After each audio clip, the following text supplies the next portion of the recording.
सावन के महीने में शुक्ल पक्ष की भी अष्टमी पड़ेगी और कृष्ण पक्ष की भी अष्टमी पड़ेगी। बोलो पड़ेगी कि नहीं पड़ेगी? दोनों पक्ष में अष्टमी पड़ती है। सावन के महीने की जो अष्टमी होती है, शिव महापुराण की कथा में और देवी भागवत में वर्णन मिलता है। देवी भागवत में और शिव पुराण में वर्णन मिलता है। अष्ट सिद्धि नवनिधि 64 योगिनी सारी विद्या नव देवी सब सावन के महीने की अष्टमी तिथि के दिन महादेव से मिलन करने आती है।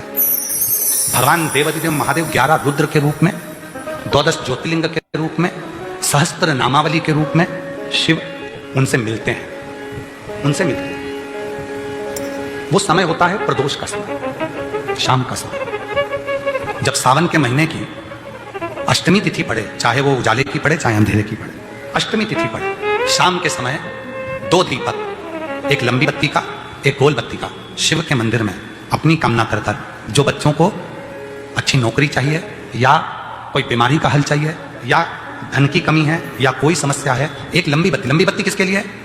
जम के बोलो, देवी के लिए। गोल बत्ती किसके लिए है? देव के लिए। 2 बत्ती घी की, गोल बत्ती को जलाओ पहले, फिर लंबी बत्ती का जो दिया हो उसकी बत्ती का मुख गोल बत्ती की ओर हो, वो बत्ती अपनी ओर नहीं हो। समझ में आ रहा है ना सबको? जो बत्ती होती है शंभू, दिया लाओ जरा, ए पंडितों दिया लाओ, ब्राह्मणों दिया लाओ, लाओ दीपक लाओ, बत्ती भी लगा के लाओ, खाली दिया का ला रहा हो।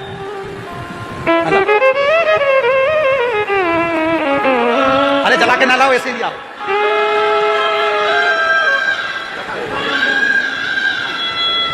बताओ, दीपक की कथा है और इतना बड़ा दीपक यहीं रखा है। अच्छा, भोलेनाथ जी को भी मालूम है आज ये वाली कथा बचेगा जब ये दिया आ गया। ये जो बत्ती का मुख है, देखो ये दिया, ये लंबी बत्ती, ये गोल बत्ती, तो ये जो गोल बत्ती है आपने यहां जलाई और ये लंबी बत्ती जो है ना, इसका मुख गोल बत्ती की ओर। 64 योगिनियां, अष्ट सिद्धि, नवनिधि, नव देवियां, सारी विद्या। शिव जी की जो गोल बत्ती है, शंकर क्या है? ज्योतिर्लिंग, ज्योतिर्स्वरूप। मां दुर्गा क्या है? ज्योति स्वरूपा। क्या कहते हैं? ज्वाला महारानी की, ये ज्योति के रूप में। जब हम गोल बत्ती के सामने अष्टमी के दिन प्रदोष के समय पर लंबी बत्ती का दीपक, पहले गोल बत्ती का दिया जलाया, फिर ये लंबी बत्ती का मुख उधर की ओर कर दीपक को जब हम प्रज्वलित करते हैं और अपनी जो कामना दोनों दीपक के सम्मुख में करते हैं, वो कामना पूर्ण होकर ही रहती है। पर करना क्या है? दोनों अष्टमी, सावन के महीने में जो उजाले पक्ष की अष्टमी आएगी उस पर भी करना है, और जो अंधेरे पक्ष की आएगी उस पर भी। बड़ी सुंदर दीप बनाया है, जोरदार ताली बजाओ जिसमें बनाया। किसी भी अष्टमी तिथि को 12 महीने में शुक्ल पक्ष कृष्ण पक्ष की अष्टमी तिथि पड़ती है। यदि किसी भी अष्टमी तिथि को अगर किसी ने नियम बनाया 5 अष्टमी का, 8 अष्टमी का, 7 अष्टमी का, एक कनेर का पुष्प शिव जी के शिवलिंग को समर्पित करना, अशोक सुंदरी के स्पर्श करना, और जो जलाधारी होती है, जैसे ये शिवलिंग है, ये जलाधारी है, तो पहले शिवलिंग पर स्पर्श, फिर अशोक सुंदरी का स्पर्श, फिर जलाधारी पर कनेर का पुष्प शिव जी की ओर मुख कर कर, अर्थात जैसे मानो ये कनेर का पुष्प है, तो ऐसा शिवलिंग का स्पर्श करते हुए जलाधारी पर जो समर्पित करता है, भगवान शंकर उसके मन की कामना को पूर्ण जरूर करते हैं। एक कनेर का भगवान शंकर के लिए, हाँ, शंकर भगवान के पास में भांग रहती है। शंकर भगवान के पास में भांग रखी हुई होती है। शंकर भगवान का भांग का श्रृंगार होता है, क्योंकि उसको बूटी के रूप में, औषधि के रूप में लिया जाए। पर कोई कहे कि शंकर भगवान भांग का नशा करते हैं, तो ये संसार के लोगों को समझा देना कि शिव भांग का नशा, मेरा भोलेनाथ भांग का नशा नहीं है। किसी भी अष्टमी तिथि को 12 महीने में शुक्ल पक्ष कृष्ण पक्ष की अष्टमी तिथि पड़ती है।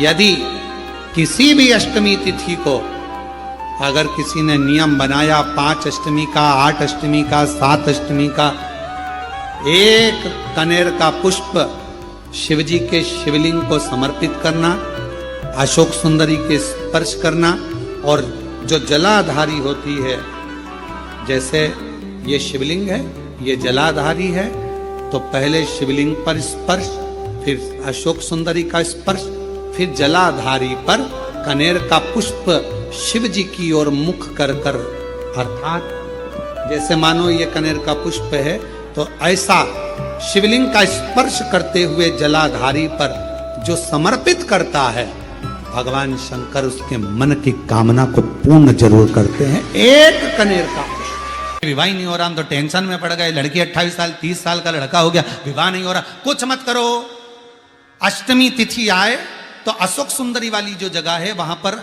हल्दी की 7 बिंदियां लगा दो, लड़का लड़की का हाथ उस बिंदी पर रखवा दो, उसका नाम गोत्र बोलो, उसी हल्दी में उसके हाथ पीला करवा दो और पीपल के पेड़ पर उस हाथ के 5 छापे पड़वा दो। 3 महीने में विवाह पक्का हो जाता है महाराज। और कोई माताएं कह देती हैं, कोई बच्चा कह देता है मम्मी मुझे याद नहीं होता, याद करता हूं परीक्षा हॉल में जाकर भूल जाता हूं, मैं कुछ पढ़ता हूं बाद में जाके भूल जाता हूं, स्मरण में नहीं रहता। तो उनसे भी निवेदन है, आप मां नील पाठ नहीं पढ़ सकते, स्तोत्र नहीं कर सकते, संस्कृत में नहीं पढ़ सकते, तो मां नील सरस्वती के नाम से अष्टमी नवमी और चतुर्दशी के दिन एक शंख पुष्प को, नीला कलर का जो फूल होता है बेल में लगा होता है, जो शिव जी को अति प्रिय होता है, उस पुष्प को आप जलाधारी पर रख दीजिए। जलाधारी जानते हो ना सब लोग, शिवलिंग पर नहीं, जलाधारी पर रख दीजिए और जल चढ़ाना 7 बार प्रारंभ करिए।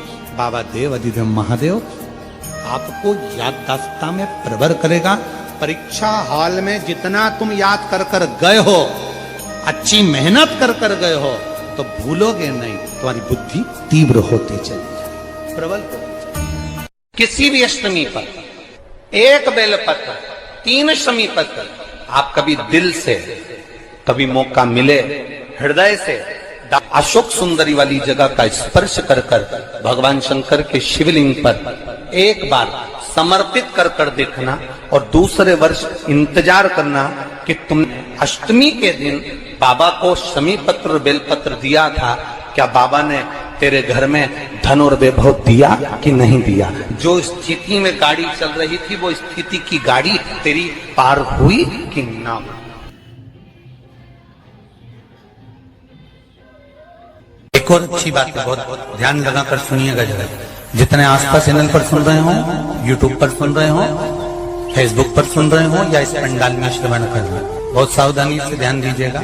कभी श्रावण महीने में अगर आप शंकर जी के मंदिर में जाएं और शिव मंदिर किसी वृक्ष के नीचे हो, बट वृक्ष के नीचे हो, चाहे पीपल के वृक्ष के नीचे हो, चाहे वो आंवले के वृक्ष के नीचे हो, चाहे वो बेलपत्री के वृक्ष के नीचे हो, चाहे वो शमी के वृक्ष के नीचे हो, चाहे जिस वृक्ष, कोई भी वृक्ष के नीचे अगर कोई शिवालय है, शंकर जी का कोई मंदिर या शंकर जी का कोई शिवलिंग रखा हुआ, तो एक दुर्वा किसी भी श्रावण महीने में तुम जब भी किसी शिवालय में जाएं, जिस वृक्ष के नीचे शिवलिंग हो, उस शिवलिंग पर ये शिवलिंग रखा हुआ है, ये जलाधारी है। जलाधारी पर जहां शिवलिंग रखा हुआ है वहां कटी भाग माता पार्वती जी का हस्तकमल, उसके ऊपर रखा हुआ है शिवलिंग, सामने अशोक सुंदरी और भगवान शंकर के दोनों पुत्र गणेश कार्तिकेय, ऊपर से जल गिरता है जया विषहारा सामरीवारी दौतली देव,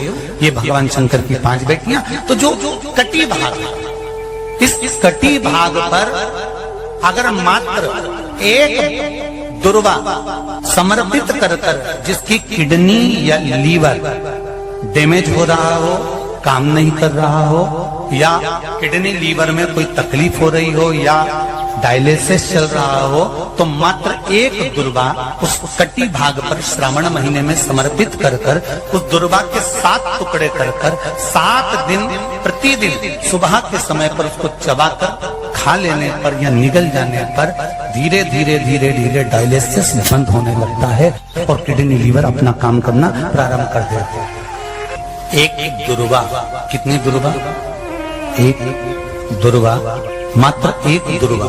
शंकर भगवान पर चढ़े हुए जल जब नीचे की ओर आता है, जिस जगह पर जल गिरता है उस जगह पर मात्र एक दुर्वा अपनी कामना कर कर इस शरीर के सुख के लिए शंकर भगवान के जल गिरने वाले स्थान के पास में अवधूतेश्वर महादेव के नाम से रख दी जाती है, तो जिंदगी में कभी बड़ी बीमारी नहीं आती। उसी तरह इससे रोग को समाप्त करने के लिए दुर्वा का प्रयोग किया गया। आप लोगों ने पूर्व में जो शिव महापुराण की कथा कुबेरेश बाबा की धरा से करी थी, वो आप लोगों को ध्यान में होगा। दुर्वा कैसे उत्पन्न हुई थी, दुर्वा का महत्व क्या है, कितनी दुर्वा चढ़ाना चाहिए, कैसी दुर्वा चढ़ाना चाहिए, दुर्वा की उत्पत्ति कहाँ से हुई है, दुर्वा तोड़ने के बाद पानी में डालने के बाद फिर हरी हो जाती है, इसका क्या कारण है, दुर्वा गणेश जी को क्यों चढ़ाई जाती है, शंकर जी को दुर्वा किस स्थान पर चढ़ाई जाती है, ये सारी कथा आपको पूर्व में इसी कुबेरेश्वर बाबा के पावन धरा से सुना चुके हैं, जो टीवी पर डली हुई है। कभी आपने नहीं सुनी हो तो यूट्यूब पर से दुर्वासा महापुराण की कथा आप निकालकर उसको श्रवण कर सकते। उसमें वर्णन किया है कि इस दुर्वा का महत्व क्या है, दुर्वा का क्या, मात्र एक दुर्वा शिवलिंग पर चढ़े हुए जल जहां से नीचे की ओर गिरता है, उस जगह पर मात्र अपने शरीर की कामना करते हुए भगवान से रोग मुक्ति के लिए एक दुर्वा अगर समर्पित कर दी जाए तो कोई बड़ी बीमारी जिंदगी में आ ही नहीं सकती, ग्रहण ही नहीं, मतलब ग्रसित नहीं। कभी जब तुम्हारा मन कर जाए कि आज मेरा मन है और बारिश में बहुत सारी दुर्वा आ जाती है, तो दुर्वा की ही कंठी, दुर्वा की ही माला बनाकर, जैसे ये शिवलिंग है, उस माला को बीच में से पूरी जोड़ेंगे नहीं, आधी माला मतलब कटी हुई होना चाहिए। माला को ये अशोक सुंदरी वाली जो जगह है, यहाँ से दुर्वा की माला चढ़ाते चढ़ाते चढ़ाते चढ़ाते शिवलिंग पे से माँ जगतजननी की पीठी का तक वो माला जाए। सावन के महीने में, आषाढ़ के महीने में, कुंवार के महीने में, कार्तिक के महीने में, जब तुम्हारा मन पड़ जाए और अगर तुम्हारे बगीचे में दुर्वा मिल जाती हो तो अशोक सुंदरी से दुर्वा की माला बनाई और उस माला को यहाँ से चढ़ाते चढ़ाते चढ़ाते चढ़ाते ऐसे शिवलिंग पर समर्पित करते हुए अपने उंगली पर थोड़ा सा घृत लगाकर बीच में एक बिंदी लगा दें और बाबा को अपने मन की कामना कहकर आप वापिस अपने घर पर आ जावे। 2 या 3 बार आप अगर दुर्वा की माला समर्पित कर देते हैं तो जो भी मन की कामना होती है मेरा देव अधिदेव महादेव पूर्ण जरूर कर। जहाँ पर शिव और शक्ति एक साथ प्रकट होकर प्रसन्न होकर हम पर करुणा करना प्रारंभ कर दें तो वो स्थान कौन सा हो सकता। तो शिव महापुराण में उमा संहिता में एक स्थान ऐसा बताया, बेलपत्र का वृक्ष, उस बेलपत्र के वृक्ष के नीचे जब जल चढ़ाकर हम दीपक प्रज्वलित करते हैं लंबी बत्ती का, कौन सी बत्ती का, वो रुई की जो लंबी बत्ती होती है उसको घी में डुबोकर हम दीपक प्रकट करते हैं, उस समय पर शिव और शक्ति दोनों ही प्रसन्न होकर हमें वर प्रदान करना प्रारंभ कर